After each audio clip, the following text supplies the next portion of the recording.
Hey heathens, this is the deconversion story of Nightbane12.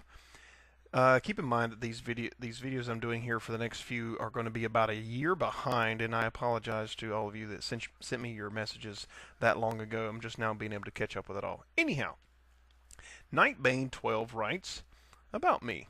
I live in the deep south, farming country even. I'm 16 at the time, probably 17 now. And I'm agnostic atheist, meaning I tend to side with atheists. I live with a semi-Christian father who never impresses his beliefs on people, and a creationist radical Christian mother who is probably angry I'm even typing this. I was an Episcopalian for the first 12 years of my life. Then I considered myself just a Christian. Although that seems good, I became a deep Christian.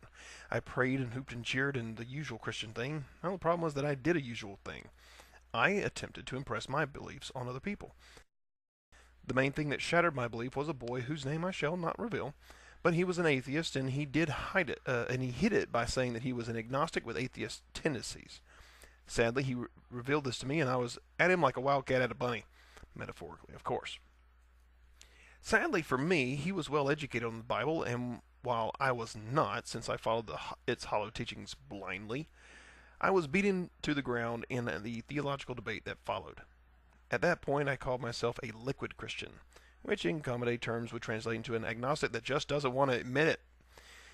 Then I met a friend named Tony. Tony was an atheist, and he was a spiritual atheist, but an atheist nonetheless.